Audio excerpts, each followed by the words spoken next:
é bônus de Deus para a tua vida, quando você entende a prioridade dele para você.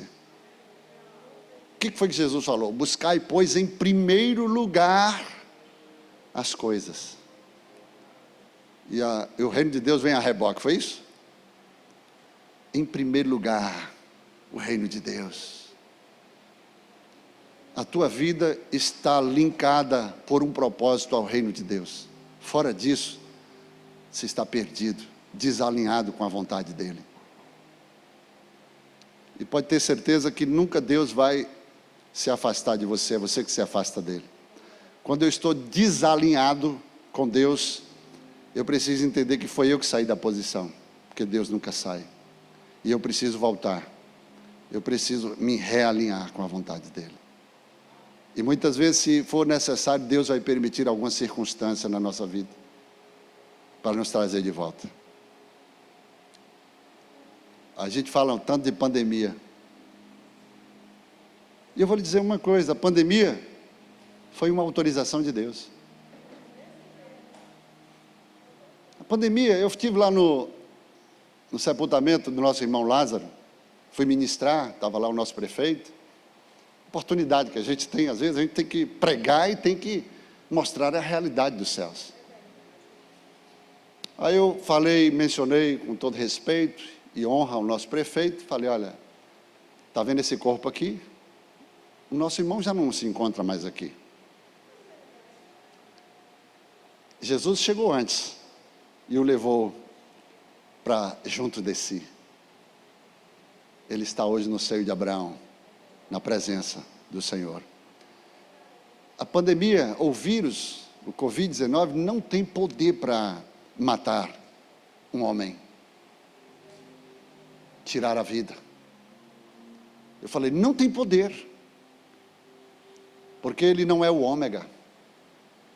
O vírus não pode fechar a história de um homem que Deus começou.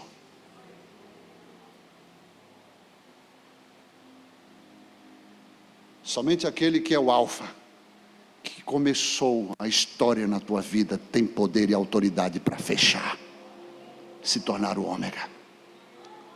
Agora, Deus autorizou o Covid, porque somente Ele é o autor. Ele continua regendo a terra, Ele continua administrando a terra. Nada foge do controle das suas mãos. Quando Deus quiser usar alguém, irmãos, para perseguir o seu povo, Deus usa. Deus não precisa, muitas vezes não vai atribuir ao diabo, não, é Deus que permite, queridos. Quando Deus usou Nabucodonosor para entrar em Jerusalém, destruir Jerusalém e levar o seu povo em cativeiro, foi Deus que fez. Deus queria dar uma lição no seu povo, Deus queria ensinar o seu povo. Deus precisava, queridos, tratar o seu povo, mas nunca desistir dele, nunca. Então Deus usa também a pandemia para dar uma chacoalhada, para dar um despertamento. E sabe o que eu acho? Irmãos, tem hora que eu fico irado. Eu homem, na minha humanidade, eu fico irado.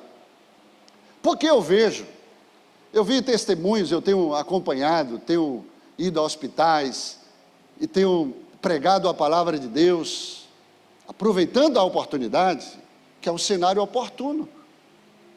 E aí você vê testemunhos de pessoas que tiveram lá, no leito, entubado, e às vezes tiraram o tubo, e essas pessoas viram, de um lado, gente recolhida, na frente, atrás, do outro lado, e Deus guardando ele. Não poderia ser também mais um? Sim ou não? Agora, quando essa pessoa sai de lá, você acha que ela sai como?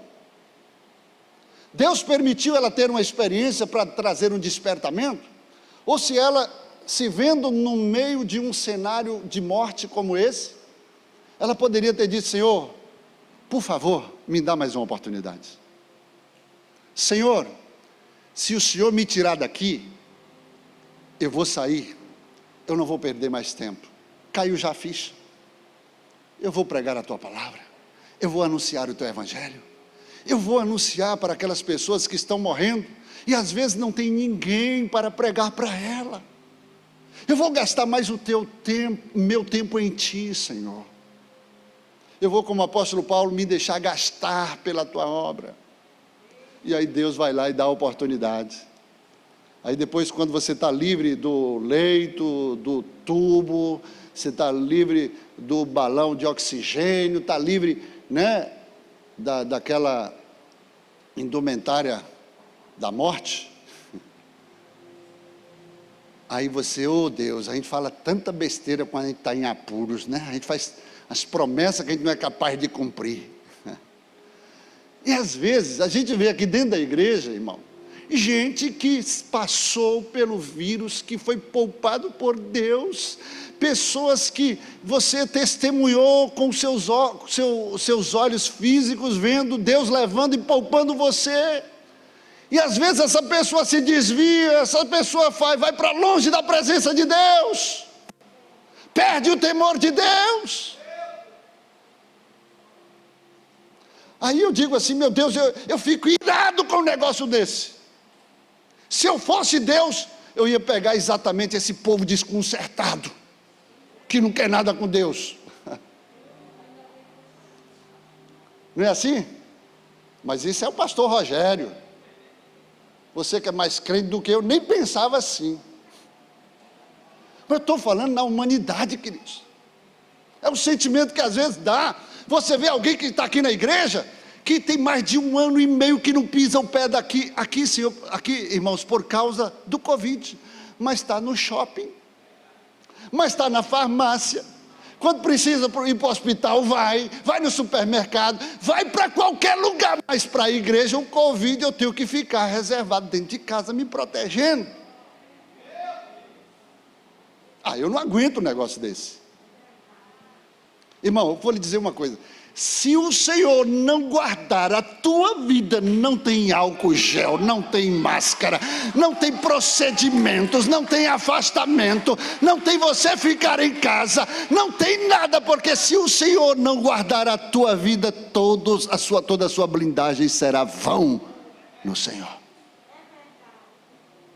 Deus permitiu a pandemia para lhe dar uma oportunidade, para você fazer uma introspecção, para você olhar para dentro de você e ver que você não é nada, você é um simples mortal que a qualquer momento, aleluia, você está sujeito a todas as coisas aqui na terra e de repente Deus pode permitir você ser tocado por amor, para que Ele ainda possa resguardar e salvar a tua vida.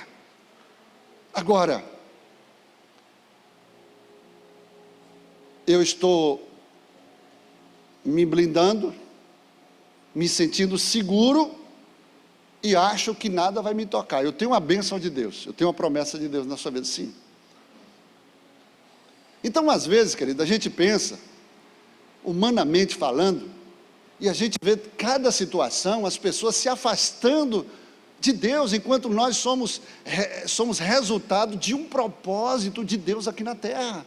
Não tem para onde correr. Eu acredito que ainda nessa década Jesus volta. Diante do cenário que está aí, quando você conhece as Escrituras, meu Deus, está próximo, está tudo, né, se encaixando perfeitamente. Jesus está voltando, não tem mais tempo para se brincar com o Evangelho, queridos.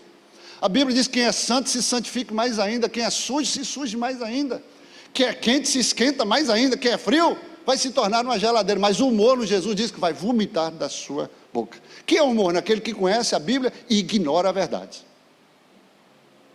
Então eu aprendo aqui que, segundo o texto, voltando aqui para o texto,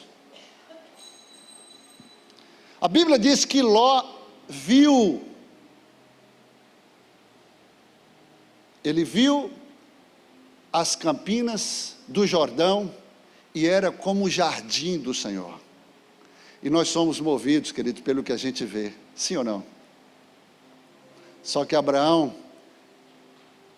era movido por uma promessa de Deus. Abraão estava sendo conduzido pelo mundo invisível. Nós temos uma tendência de querer apalpar, certificar, de procurar entender. Nada contra isso, até porque a própria ciência explica a Bíblia. Até a própria ciência, melhor dizendo, ela vai, nos seus estudos, vai chegar à conclusão de que a Bíblia está certa. Mas nós temos hoje o mundo visível e o mundo invisível. A Bíblia diz que Deus chamou Abraão. E Abraão estava debaixo de uma... Quantos estão debaixo de uma promessa aqui? Todos nós estamos debaixo de uma promessa. Porque Deus nos chamou por causa de uma promessa. Irmão, a promessa sobre Abraão nos alcançou. A bênção de Abraão nos alcançou por causa de uma promessa. Em Cristo Jesus nós herdamos. Nós precisamos agora tomar posse daquilo que já é nosso por direito. Talvez não seja de fato porque você não conquistou no mundo espiritual, porque tudo no mundo espiritual é uma questão de conquista. Então existem dois mundos, o mundo físico e o mundo espiritual, o mundo visível e o mundo invisível. É mais fácil você acreditar no mundo físico ou no espiritual? Eu não vou pregar mais.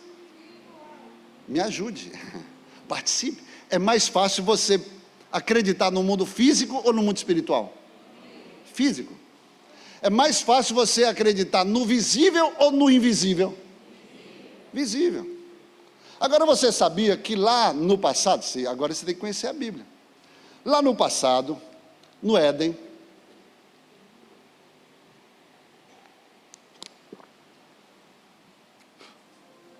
Deus fez uma promessa para o homem, deu a terra, preparou um jardim, a gente viu aqui como jardim de Deus, colocou lá. Segundo os estudiosos, existem mais de 300 mil tipos, espécies de árvores. Existem mais de 300 mil. Eu não acredito que lá no jardim do Éden, porque Deus fez um jardim para o homem. Eu não acredito que tinha todas as 300 mil tipos de árvores. A Bíblia diz que tinha árvores que eram comestíveis e boa ao paladar do homem. Aí Deus colocou o homem no jardim e disse: olha, tem aqui duas árvores, a árvore do conhecimento do bem e do mal e a árvore da vida, e ao redor do jardim todas as árvores que não vamos entrar na questão. Então no jardim